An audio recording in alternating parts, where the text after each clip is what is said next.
Hi అండి, welcome to my channel garam garam recipes. ఈరోజు మన వీడియోలో చికెన్ మోమోస్ ఏ విధంగా చేయాలో చూద్దామండి. ఈ చికెన్ మోమోస్ చేయడానికి మన కిచెన్లోకి వెళ్ళిపోదామా. మరి ముందుగా ఒక కప్పు మైదా పిండిని తీసుకొని దాంట్లో కాస్త ఉప్పు వేసుకొని నీళ్లు పోసుకుంటూ ఇలా ముద్దలా కలుపుకొని పక్కన పెట్టుకోవాలి. ఇప్పుడు మనం మోమోస్కి స్టఫ్ని తయారు చేసుకుందామండి. ఒక బౌల్లో చిన్న చిన్నగా కట్ చేసుకున్న చికెన్ పీసులు, 2 టేబుల్ స్పూన్ల క్యాప్సికమ్ని, సన్నగా తరుక్కున్న ఉల్లిపాయలు, 1 టేబుల్ స్పూన్ పచ్చిమిరపకాయలు, అల్లము ప్లస్ ఎల్లిపాయలు ఇలా సన్నగా తరుక్కొని వేసుకోవాలి. కొద్దిగా కొత్తిమీర, పుదీనా, 1/2 టేబుల్ స్పూన్ పెప్పర్ పొడి, 1 నిమ్మకాయ ఇలా పిండుకోవాలి. దాంట్లో కొద్దిగా సోయా సాస్ను కూడా యాడ్ చేయాలి. ఇప్పుడు దాన్ని ఇలా మొత్తం కలుపుకొని ఇలా కలుపుకున్న తర్వాతే కాస్త ఉప్పును వేసుకొని మరొకసారి ఇలా కలుపుకోవాలి. ఇలా తయారు చేసుకొని స్టఫ్ని పక్కన పెట్టుకుందాం. ఇప్పుడు మైదా పిండి ముద్దను తీసుకొని ఇలా చిన్న చిన్న ఉండలుగా చేసుకొని పూరీలా తాల్చుకోవాలి.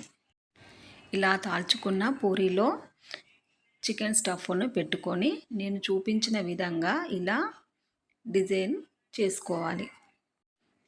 మీకు ఏ షేప్లో కావాలనుకుంటే ఆ షేప్లో మీరు డిజైన్ తయారు చేసుకోవచ్చు. నేనైతే ఇలా చేశానండి. అన్నీ ఈ విధంగా తయారు చేసి పెట్టుకున్నాను. ఇప్పుడు స్టవ్ వెలిగించి దానిపైన ఒక వెడల్పాటి గిన్నె పెట్టుకొని దాంట్లో ఒక 2 గ్లాసుల వాటర్ పోసుకోవాలి. ఇప్పుడు ఆ వాటర్లో ఇలాంటి స్టాండ్ ఒకటి దాంట్లో పెట్టుకోవాలి.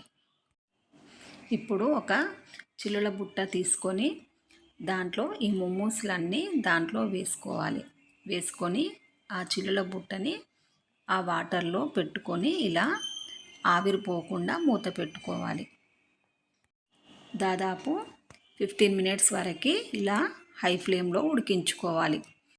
నేను చేసిన విధంగా ఈ ప్రాసెస్లో చేయండి, చాలా ఈజీగా అయిపోతాయి. ఇప్పుడు మరికొన్ని మోమోస్ని డీప్ ఫ్రై కూడా చేశానండి. ఈ విధంగా డీప్ ఫ్రై చేసుకొని ఒక ప్లేట్లోనికి పెట్టుకుందాం.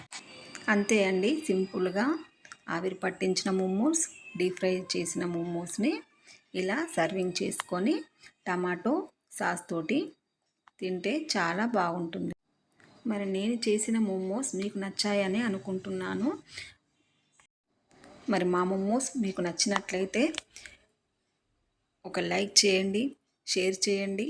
ఇంకా సబ్స్క్రైబ్ చేసుకునే వాళ్ళు సబ్స్క్రైబ్ చేసుకోండి. Thank you friends.